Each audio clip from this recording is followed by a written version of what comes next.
Brownie's house was outside of town, near a crematorium. Brownie had no one in this world. He is a pious and honest boy. In case of any trouble in the area, Brownie would go ahead and help. But due to no income, Brownie's days were passing in trouble. That evening, while it was raining and storming, Brownie and a few other men were transporting a woman's dead body to the crematorium. Everyone admired Brownie's generosity. With all this rain, how will the funeral pyre be lit? Everyone is waiting for the rain to stop when suddenly there is a commotion.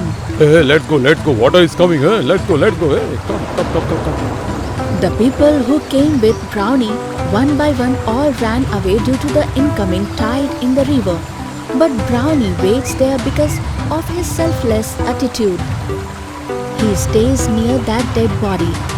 The river's tide is rising, and there were wind and water waves all around.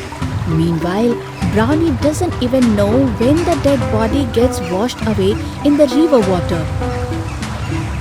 What should Brownie do? He is unsure. But he doesn't want to leave the situation either. As the house is near the river, Brownie can swim very well. Without thinking anything, Brownie jumps into the river and heads towards the porpoise. He struggles to swim in the terrifying waves. His hands and legs get heavy, and even the dead body goes out of his sight. Brownie makes an attempt to catch a piece of wood that is floating by.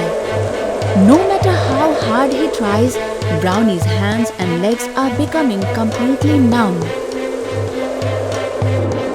As the wood slowly moves away from him, Brownie tries to save himself.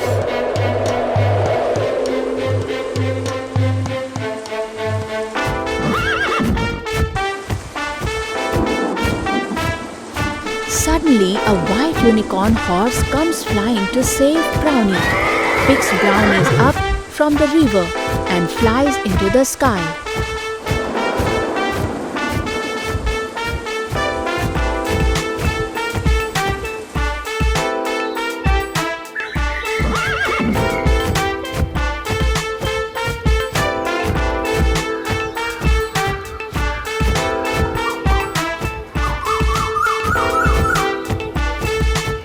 After a long flight, the horse descends after seeing a place in the forest.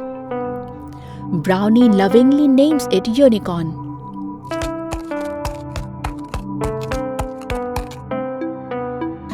Brownie builds a small house by cutting trees and plants there, and starts farming while sorting the forests around it.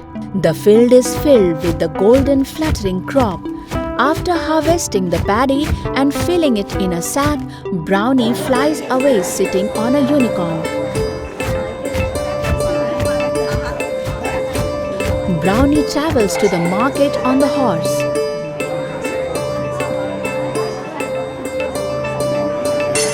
Very quickly, all of the paddy sacks are gone. Brownie earns a lot of cash. He purchases a stunning silk dress for the unicorn. With the help of unicorn, Brownie earned a lot of money, and that too in a few days. In no time, the Brownie has a large, luxurious house built for him, and the unicorn has a stable decorated with colorful flannels and threads. Brownie goes to the market one day, riding the unicorn, and sells paddy all day. In the evening, he looks for Unicorn to return home, but it is nowhere to be found. Brownie looks for him everywhere, called him by name. Unicorn! Unicorn! Brownie has been searching all day and eventually gives up and sits under a tree.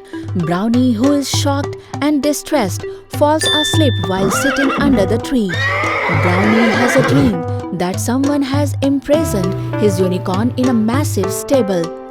When Brownie's eyes open, he notices a nomad sitting nearby under a tree with a fire burning in front of him. Brownie stands up and walks over to them slowly. When the nomad notices the brownie in front of him, he says, You think that your unicorn is lost, right? Brownie keeps looking at them in astonishment. Hey, your unicorn is not lost. He's captured. Somebody stole and captured your unicorn. You are all knowing. Please save my unicorn. It's a very difficult task. For that, you have to give up all your greed and luxuries. And I will ask you to bring some things. And those things will have to be brought to me. But Nomad, there is no greed and luxury in me. I will do whatever you say. If you work with a true and pure heart, then I can make all the arrangements for you. I will do anything for my unicorn. You just bring the unicorn back, please.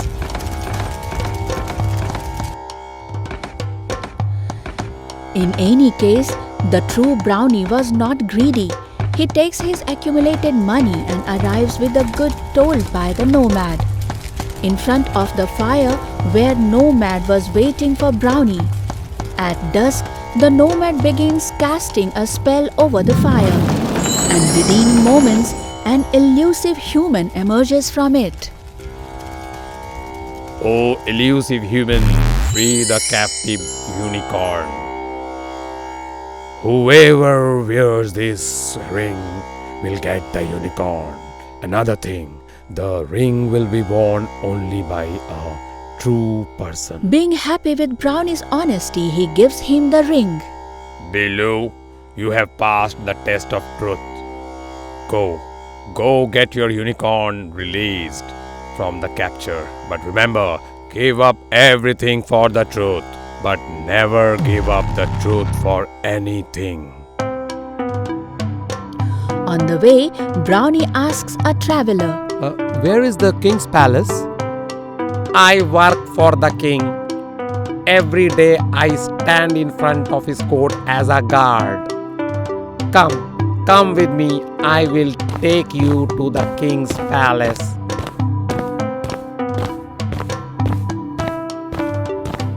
Brownie goes with gatekeeper. After some time, they reach the royal court.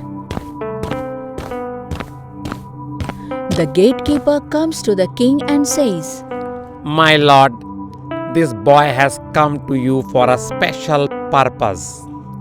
What purpose? Tell me. My lord, do you know that how many horses are there in your stable? Only the god of the stable would be able to tell that. Okay, so ask him. But I have told you to ask, don't tell him that. The stable guard was summoned, and when he arrived, he saluted the king.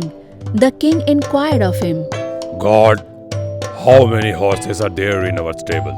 Actually, my lord, there are total 205 horses. Take all the horses we have in our stables and go to the plains in the west. Today, horse race will be organized. As you wish, my lord. when the horses were brought to the field, Brownie is also with the king. He searches carefully, but his unicorn is not found there. My lord, another horse is tied in your stable. But here there are only 205 horses. If you don't believe, then go and see for yourself. And what if you are proved wrong? I will accept whatever punishment you give, my lord. While speaking, both arrive at the stable where the scent of the brownie's body is discovered. The unicorn cries out. The king is shocked. A guard takes the unicorn out, and the brownie is relieved to see the unicorn there. Brownie, your horse should also participate in the race. Dear unicorn, will you go? Will you be able to run? The unicorn is brought there. The ground is crowded, and the king, queen, and princess have all come to watch the race. Brownie falls in love with the princess' attractiveness and keeps staring at her. The princess too likes him and lowers her eyes shyly. With his eyes, The king observes the love between princess and brownie. The race is won by unicorn.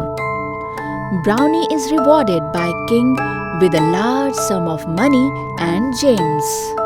I am very happy with your honesty and intelligence. I want to marry you with my only daughter, the Princess Beena. Do you agree to the proposal? But does the princess agree to this proposal? I am asking you only after taking her consent. The royal court is in a frenzy of celebration as Brownie and Princess Beena marry with great fanfare. Brownie, the princess and the unicorn live happily ever after.